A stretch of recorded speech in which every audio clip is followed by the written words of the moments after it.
ونساء المؤمنين يدنين عليهن من جلابيبهن ذلك أدنى أن يعرفن فلا يؤذين. صدق الله العظيم.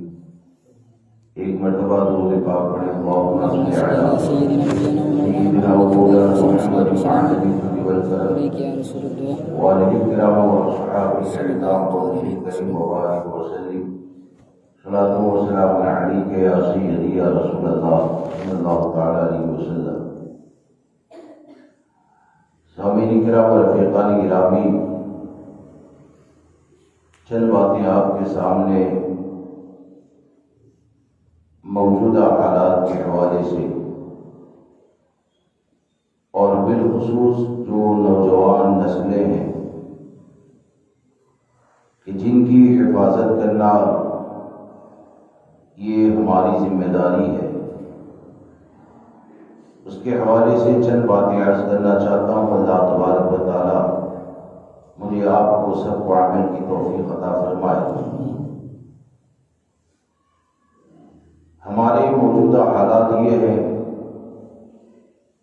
کہ ہم کو دنیا کے نقصان کے بارے میں علم ہے، اور دنیا میں جو چیزیں نقصان کرتی ہے تو اس سے بچنے کی پوری زندگی کوشش بھی کرتے ہیں. مثال کے طور پر آگ میں ہاتھ ڈالیں گے تو ہاتھ میں جلن پیدا ہوگی، کوئی آگ میں ہاتھ نہیں ڈالتا ہے. زہر کھائیں گے، جان کے لیے خطرہ بن جائے گا، زہر نہیں کھاتے ہیں. لیکن ہم دین سے اتنے زیادہ دور ہو گئے کہ آج جہاں کہیں بھی حالات ایسے پیش آتے ہیں کہ پوری مسلم قوم کے لیے ایک شرمندگی کا ذریعہ بن جاتے ہیں، تو اس کی وجہ خود ہماری آزادی ہے اور شریعت مطہرہ کے قانون کو توڑنا ہے. کہ ہماری آزادی نے ہم کو اس کنڈیشن میں لا کر کھڑا کر دیا کہ باپ تو اگرچہ 5 وقت کا نمازی ہو، مسجد آباد کرنے والا ہو، لیکن جو ہماری آنے والی نسل ہے، نوجوان طبقہ، چاہے اس کا تعلق لڑکے سے ہو چاہے لڑکی سے ہو، یہ بے شمار مرتبہ ہم نے دیکھ لیا کہ یہ نوجوان طبقہ پوری مسلم برادری کے لیے شرمندگی کا کبھی ذریعہ بن جاتا ہے، کبھی خاندان کے لیے ذلت کا ذریعہ بن جاتا ہے، کبھی ماں باپ کے لیے گھر سے باہر نکلنا مشکل ہو جاتا ہے. ہم کو یہ دیکھنا ہے کہ آخر ہمارے حالات ایسے کیوں پیدا ہوئے. آج کیوں اتنی زیادہ بے غیرتی پیدا ہو گئی؟ ورنہ پہلے تو یہ تھا کہ ایک اگر شراب پینے والا ہے تو جب تک شراب کا نشہ نہ اتر جائے وہ گھر کے باہر نظر نہیں آتا تھا. پہلے تو یہ تھا کہ علاقے میں اگر ایک لڑکے یا لڑکی کے زنا کا معاملہ ہو جائے تو پورے علاقے میں کئی مہینے تک اس کے خاندان والے نظر نہیں آتے تھے. لیکن آج ایسے حالات ہو گئے کہ ہمارے لڑکوں کے چرچے، ہماری لڑکیوں کے چرچے یہ گلی گلی ہونے لگے. باپ بھی جانتا ہے، بہرا بن گیا، ماں بھی جانتی ہے، احساس نہیں ہے. آخر اس کی وجہ کیا ہے؟ یقین جانے اس کی سب سے بڑی وجہ یہ ہے کہ مسلمان اپنی عقل کے مطابق اور یورپی کلچر کے اندر اتنا زیادہ آزاد ہو گیا کہ جب وہ کوئی کام غلط کرتا ہے تو وہ اس بارے میں نہیں سوچتا ہے کہ شریعت مطہرہ نے ہم کو اس چیز کے بارے میں کیا حکم دیا. اس چیز کا یقین جانے کہ اللہ تبارک و تعالیٰ نے جن چیزوں سے بچنے کے بارے میں ہم کو حکم دیا، یا نبی اکرم صلی اللہ تعالیٰ علیہ وسلم نے جن چیزوں سے پرہیز کرنے کے بارے میں کہا، اگر پرہیز نہ کریں گے تو یہ ہلاکت اور بربادی یقینی ہوا کرتی ہے، اس سے کئی گنا زیادہ اس کی ہلاکت ہے کہ جو ہلاکت زہر پینے سے ہوتی ہے، اس سے کئی گنا زیادہ ہلاکت ہے کہ جو ہلاکت آگ میں ہاتھ ڈالنے کی بنیاد پر ہوتی ہے۔ آج میں آپ کو ایک مثال دیتا ہوں کہ آج جو برائیوں کا دروازہ کھلتا ہے تو ہم باپ تو بن گئے، لڑکی اور لڑکا ہمارے گھر کے اندر جوان تو ہو گیا، سوال یہ پیدا ہوتا ہے کہ بحیثیت باپ کے ہماری ذمہ داری کیا ہے؟ ماں اگر ہے تو اس کی ذمہ داری کیا ہے؟ کیا یہ ہے کہ نکاح کیا، نکاح کر کے بچے پیدا کر دیے، بچے پیدا ہو گئے، موبائل دے دیا، موبائل ہاتھ میں آ گیا، جوان ہو گئے، جوان ہو گئے، شادی کر دیے، شادی ہو گئی، انہوں نے بچے پیدا کر دیے، کیا یہ ذمہ داری ہے؟ اصل ہماری ذمہ داری یہ ہے کہ اللہ تبارک و تعالیٰ نے اپنے کرم سے جو اولاد عطا فرمائی ہے اسے سچا غلام مصطفیٰ بنا دیا جائے۔ اصل ہماری ذمہ داری یہ ہے کہ جو اولاد اللہ تبارک و تعالیٰ نے عطا فرمائی ہے اور اس میں لڑکیاں ہیں تو ان لڑکیوں کو سیدہ فاطمہ الزہرا کی کنیزہ بنا دیا جائے اور تربیت ایسے پاکیزہ ماحول میں ہو کہ وہ دوزخ کے عذاب سے بچ جائے اور جنت میں داخل ہو جائے۔ اگر ایک باپ نے، اگر ایک ماں نے اپنے خاندان کی حفاظت اگر اس طور پر کی تو یہ وہ بچے ہیں جو دنیا میں بھی تمہارے لیے عزت کا ذریعہ ہے اور میدان محشر میں بھی عزت کا ذریعہ۔ اور اگر یہ نہ ہوا تو آج ہوتا کیا ہے کہ آج دیکھیں دنیاوی چیزوں کی اہمیت بہت زیادہ ہوئی۔ ایک لڑکی کی عزت جائے گی نا عملی طور پہ، یعنی میں یہ نہیں کہتا کہ لوگوں کی یہ سوچ بن گئی، لیکن عمل بھی تو کسی چیز کے بارے میں دلیل ہوتا ہے نا۔ یعنی لوگوں کا عمل ایسا ہو گیا کہ ہمارے پاس اگر 25,000 روپے ہوتے ہیں، 25,000 روپے اگر ہوتے ہیں نا تو 25,000 روپے کہاں رکھے ہیں باپ نے یہ بیٹا نہیں جانتا ہے، جانتا ہے، چھپا کے رکھتے ہیں نا۔ 25,000 روپے اگر ہے تو اس کو چھپا کے رکھے، اور بچہ اگر بہت زیادہ چالاک ہو گیا کہ پھوپھی کا لڑکا یا کوئی مانگنے کے لیے آ جائے گا اور اگر مجھے نہیں دینا ہوگا تو یہ بچہ پیسہ دیکھ کر بول دے گا تو 5 سال کے بچے سے بھی وہ 25,000 کو چھپاتے ہیں۔ اس لیے چھپاتے ہیں تاکہ یہ کسی کے سامنے بول نہ دے۔ اب آپ ذرا سوچیں کہ چند روپیے آپ کے پاس ہیں تو آپ کے عقل میں یہ بات آئی کہ مال کو چھپا کر رکھا جاتا ہے تاکہ چور سے بچ جائے، تاکہ مال ضائع ہونے سے بچ جائے۔ لیکن وہی بندہ جو 25,000 کو تجوری میں رکھ کر جاتا ہے نا، گھر کے اندر بھائی کا جوان لڑکا ہے، گھر کے اندر ماموں کا جوان لڑکا ہے، پھوپھی کا جوان لڑکا ہے، اور وہ جوان لڑکے کے پاس اپنی لڑکی کو چھوڑ کر ایک دن کے لیے مہمان چلے جاتے ہیں، بازار میں خریدی کے لیے چلے جاتے ہیں۔ اگر سوال کیا جائے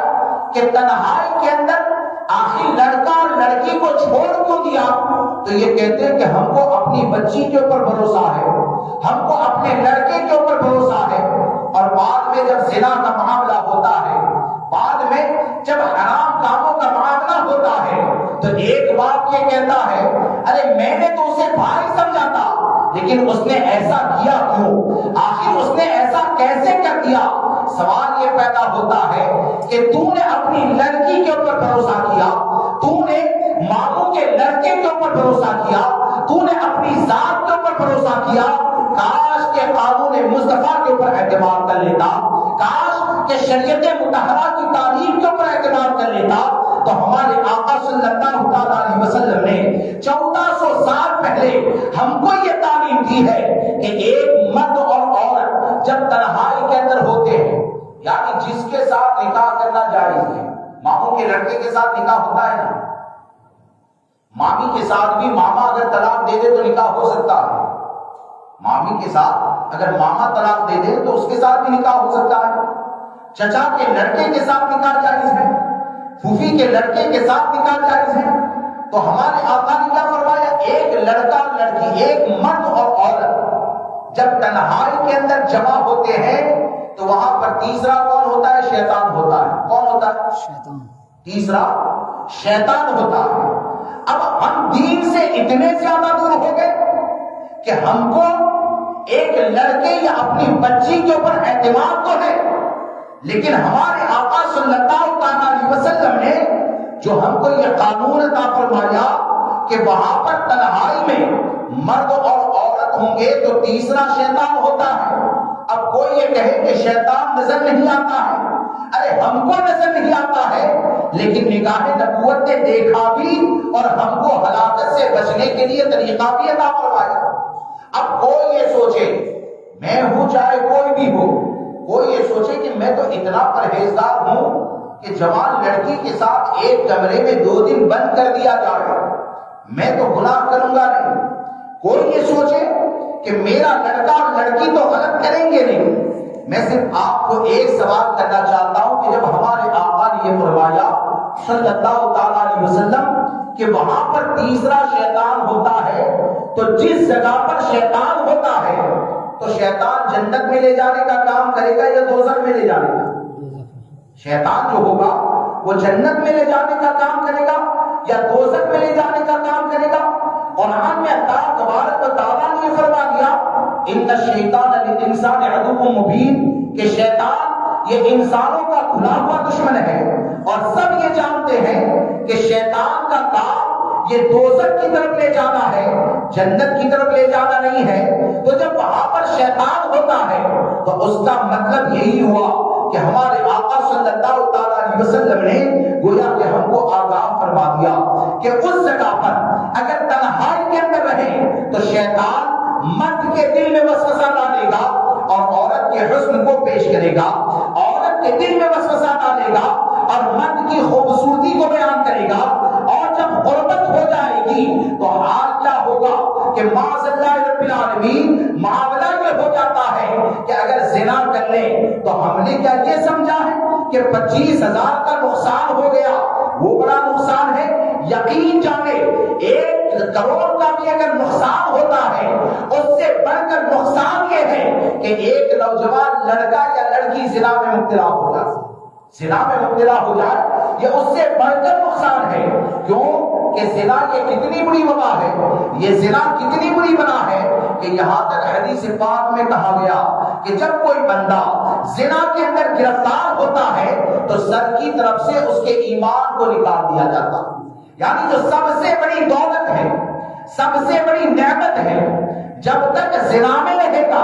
تو 5 منٹ کی لذت کے لیے سب سے اہم دولت کو نکال دیا جاتا ہے، اور زنا سے فارغ ہوتا ہے اس کے بعد اس کے ایمان کو داخل کیا جاتا ہے۔ اب آپ سوچیں کہ آج کون یہ نہیں جانتا ہے کہ آج محلے میں بھائی بہن کا جو چلن ہوتا ہے وہاں پر کتنے ہنگامے بازی میں ہو چکے ہیں؟ کون سا شہر، کون سا دیہات نہیں جانتا ہے کہ پھوپھی اور ماموں کے لڑکے کے نام کے اوپر جب غربت کا معاملہ ہو گیا، شادیوں کے اندر ہنسی مذاق کا معاملہ ہو گیا، تو کئی جگہ ایسا ہوتا ہے کہ ماموں کے لڑکے کا لفڑا بچی کے ساتھ ہو گیا، چچا کے لڑکے کا لفڑا بچی کے ساتھ ہو گیا۔ اب جاتے ہیں باپو میں تو یہ نہیں چاہتا کہ میری لڑکی کا نکاح بھائی کے لڑکے کے ساتھ ہو، باپو میں تو یہ نہیں چاہتا کہ میری لڑکی کا نکاح میرے پھوپھی کے لڑکے کے ساتھ ہو، لیکن میری لڑکی ماننے کے لیے تیار نہیں ہے۔ آخر یہ بغاوت کا راستہ کھولنے والے کون ہیں؟ یہ بغاوت کا راستہ کھولنے والے وہ ماں باپ ہیں کہ جن ماں باپوں نے قانون مصطفیٰ کو توڑا اور شریعت کے قانون کو توڑ کر یہ جو تنہائی کا موقع دیا ہے اور شریعت مطہرہ کے قانون کو توڑا ہے، تو اس کا نتیجہ ہے کہ یہ خرابیاں برباد پیدا ہو جاتی ہے، یہ بربادیاں پیدا ہو جاتی ہے۔ اس لیے دوستو اس چیز کو یاد رکھے چلیں کہ اگر ہم اپنے آپ کو بچانا چاہتے ہیں، ہم اپنی نسل کو بچانا چاہتے ہیں، تو اس چیز کو یقین رکھے کہ تمہارا کوئی کتنا بھی قریبی رشتہ دار ہو، تو کوئی تمہارا کتنا بھی قریبی ہو، ہمارے آقا صلی اللہ تعالی علیہ وسلم سے بڑھ کر مخلوق میں ہماری کوئی بھلائی چاہنے والا نہ آیا ہے نہ آ سکتا۔ ہمارے آقا صلی اللہ تعالی علیہ وسلم سے بڑھ کر مخلوق میں ہماری بھلائی چاہنے والا نہ کوئی آیا ہے نہ آ سکتا ہے، اور آج اسی کا نتیجہ ہے کہ باپ بڑھاپے کے اندر اپنی جوان لڑکی کے سامنے مجبور ہو جاتا ہے۔ حالات یہ ہیں، حرام کام ہوتے ہیں، حرام کام کا احساس تک نہیں ہوتا ہے،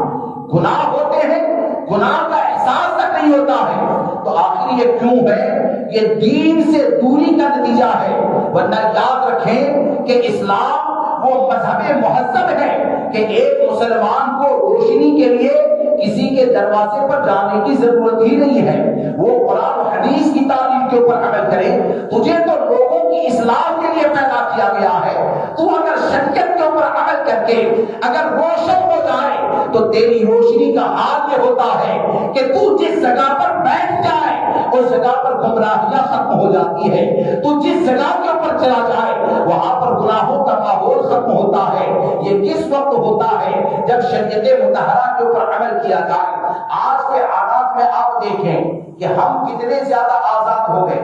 اور آزاد ہونے کے بعد جو ایسی بات کرتے ہیں، اور یاد رکھیں سیدھی اور صاف بات، میں اسی گاؤں کا رہنے والا ہوں، میں اسی گاؤں کا رہنے والا ہوں، میرا خاندان ہو چاہے کسی کا بھی خاندان، غلط کرے گا وہ غلط ہی ہے، حرام ہے وہ حرام ہی ہے، گناہ ہے وہ گناہ ہی ہے۔ گناہ کبھی ثواب نہیں ہوتا، وہ تباہی اور بربادی کا ہی راستہ ہے۔ اس لیے سب پر لازم یہ ہے کہ ہم اپنی نسلوں کی حفاظت یہ شریعت مطہرہ کے دائرے میں رہ کر کرنے کی کوشش کریں۔ آج حالات کیا ہو گئے کہ یہ نیٹ کا وقت ہے نا، تو ہم نے، اور پہلے آپ دیکھیں کہ ایسا ہوتا تھا کہ لڑکی اگر ہماری دروازے کے اوپر جھانکنے لگی تو بوڑھے لوگ پیچھے آتے تھے، دیکھتے تھے یہ کس کو دیکھ رہی ہے۔ اب تو حال یہ ہو گیا کہ چاروں طرف سے دروازے اگر بند بھی کر دینا، چاروں طرف سے اگر دروازے بند بھی کر دیں، اگر کہ اس کا باپ بھی کمرے میں ہوتا ہے، تو ہم نے یہ اینڈرائڈ موبائل کی صورت میں اپنی لڑکی اور لڑکوں کے ہاتھ میں اس چیز کو ڈال دیا کہ وہ رضائی میں چہرہ چھپا کر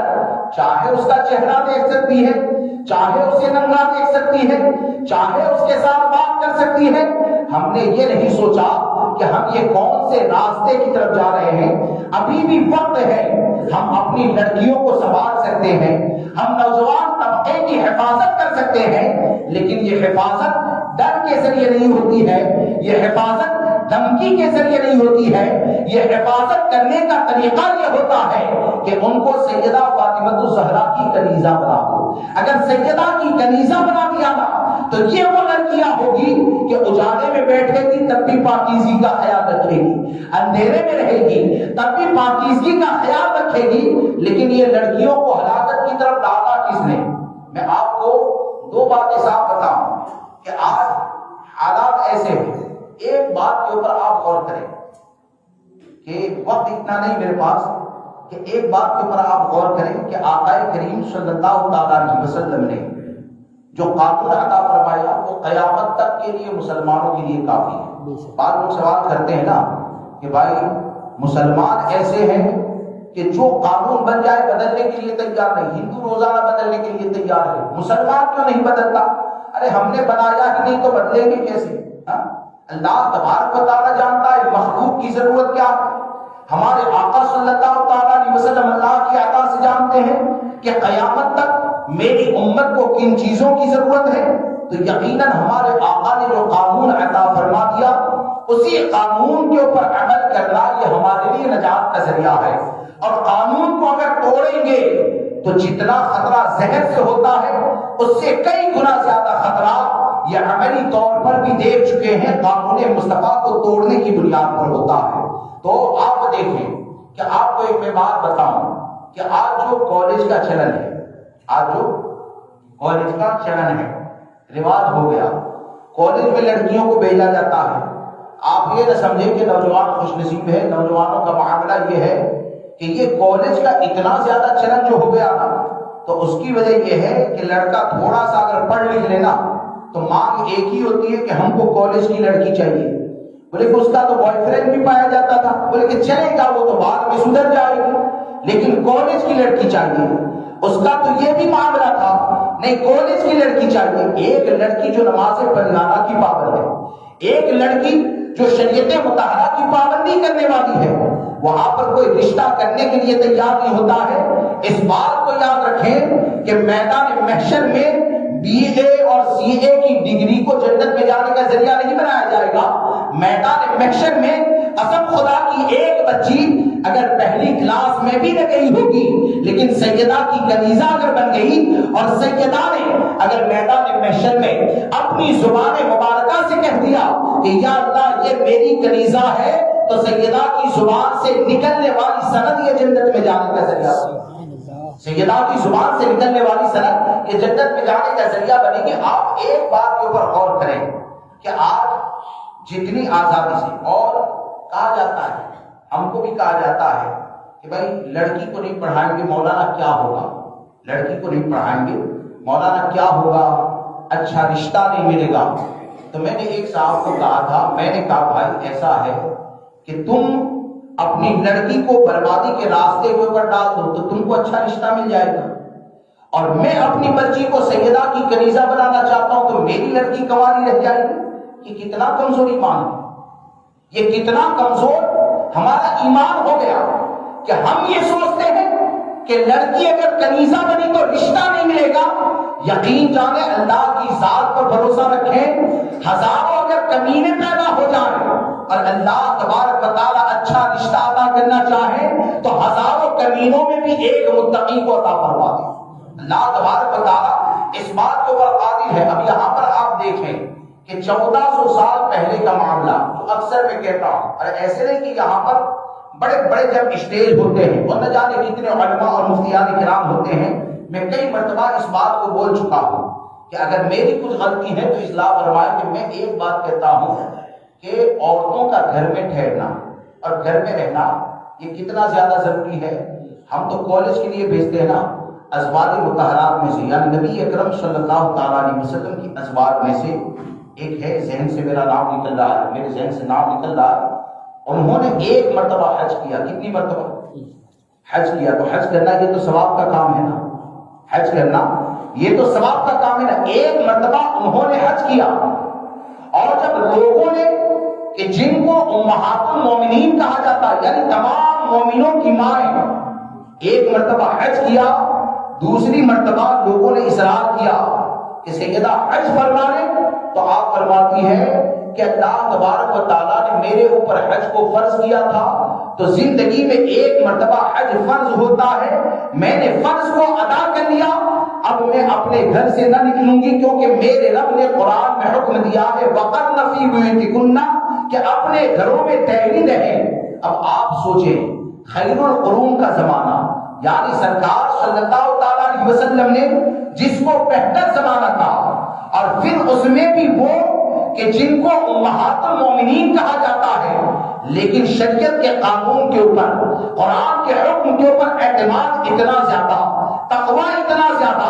کہ حج کے لیے دوبارہ جانے کو کہا جاتا ہے تو جانے کے لیے تیار نہیں ہوتی ہے، تو وہاں پر حج کے لیے دوبارہ جانے کو تیار نہیں ہوتی ہے.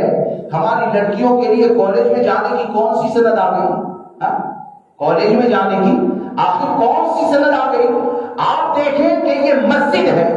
یہ مسجد وہ جگہ ہے کہ حدیث پاک کی روشنی میں روئے زمین کے اوپر اللہ تبارک و تعالیٰ کی بارگاہ میں سب سے پسندیدہ کوئی جگہ ہے تو وہ مسجد ہے. سب سے پسندیدہ جگہ روئے زمین پر اللہ کی بارگاہ میں اگر کوئی ہے تو وہ مسجد ہے. اب حضور صلی اللہ تعالیٰ علیہ وسلم کے زمانے میں عورتیں مسجد میں نماز کے لیے جاتی تھیں، لیکن فاروق اعظم نے روکا. اتنا تو جانتے ہیں نا، فاروق اعظم نے روکا. اور یہ روکنے والے کون ہیں؟ وہ فاروق اعظم رضی اللہ تبارک و تعالیٰ کہ جن کے حوالے سے ہمارے آقا نے فرمایا ان اللہ وتعالى علی لسان عمر وقلبہ کہ اللہ تبارک و تعالیٰ نے عمر کی زبان اور دل کے اوپر حق کو جاری کر دیا. وہ فاروق اعظم کہ جنہوں نے کیا معلوم کیا خرابی کو محسوس کیا یا فتنے کا ڈر پیدا ہوا تو فاروق اعظم نے عورتوں کو مسجد میں آنے سے روک دیا. اب وہاں پر تو خیر القرون یعنی بہتر زمانہ کہ جس کی بہترین کی سند یہ ہمارے آقا عطا فرمائے، اور اس وقت تو ہزاروں عورتیں نیک اور ایک کے بارے میں بھی ہم شک نہیں کر سکتے، لیکن یہ کہ سب سے بہتر جگہ پر آنے سے روکا اور سب سے اہم عبادت یعنی نماز کی ادائیگی کرنے کے لیے آتی تھی تو ان کو حکم دیا کہ اپنے گھروں کے اندر نماز پڑھیں تاکہ کوئی فتنے کا دروازہ نہ کھل جائے۔ اب آپ ذرا سوچیں کہ سب سے بہتر جگہ آنے سے روکا،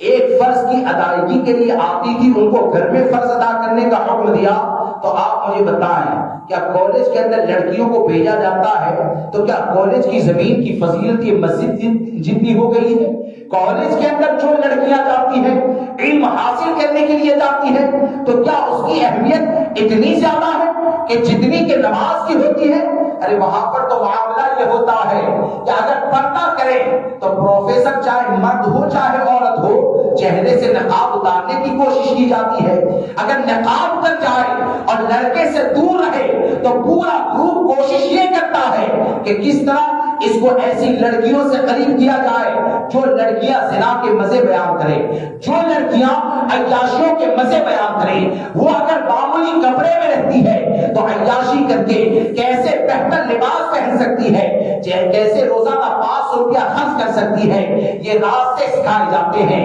اور ایسی جگہ پر بھیجا جاتا ہے۔ دوستو یاد رکھیں، اپنی نسلوں کی حفاظت کریں، اور اگر اپنی نسلوں کی حفاظت نہ کی تو آپ یہ نہ سوچیں کہ کافر کے ساتھ لڑکی بھاگ گئی تو میدان محشر میں ادب باندھ کر کھڑے ہو کر اتنا کہہ دیں گے میں کیا کروں، میرا کیا قصور ہے؟ ارے تیرا قصور تو ہے نا کہ اس کے کان کے اندر جب پیدا ہوئی، جب اذان دی گئی تھی، اللہ تبارک و تعالیٰ کا ذکر اس کے کان کے اندر بلند کیا گیا تھا، اب تیری ذمہ داری یہ تھی کہ اللہ تبارک و تعالیٰ کی وحدانیت کے ترانے جو پیدا ہوتے ہی بچے کے کان کے اندر ڈالے گئے تھے تو وحدانیت کے ترانے جوان ہوتے ہوتے اس کے دل میں ایسے نقش ہو جاتے کہ وہ ایک کافر کی طرف نظر کرنا بھی گوارا نہ کرتی۔ لیکن یہ ہماری غلطیوں کا نتیجہ ہے۔ لہذا دوستو آج ہماری ذمہ داری یہ بنتی ہے ہم اپنی بچیوں کی حفاظت کریں، ہم اپنے لڑکوں کی حفاظت کریں اور اس چیز کو جانیں کہ اگر یہ نسلیں اگر ہماری سبق گئی تو یقیناً یہ نجات کا ذریعہ ہے، ورنہ وہی ہوگا کہ روزانہ گناہ ہوتا رہتا ہے، گناہ کا اثر ہوتا ہے تو پھر اثر بڑھتا ہے تو کیا ہوتا ہے؟ آج ہوتا ہے نا،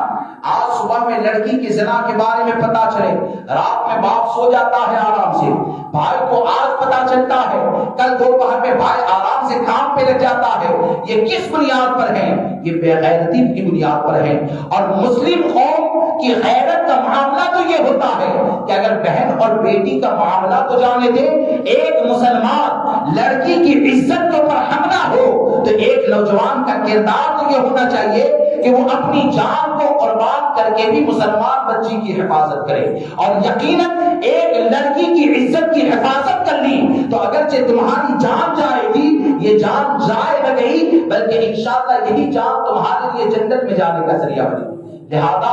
پردے کا ماحول بنائے، اس کی اہمیت سمجھے۔ سیدہ فاطمہ الزہرا رضی اللہ تبارک و تعالیٰ عنہ کے کردار کو، ان کے عمل کو، ان کے معاملات کو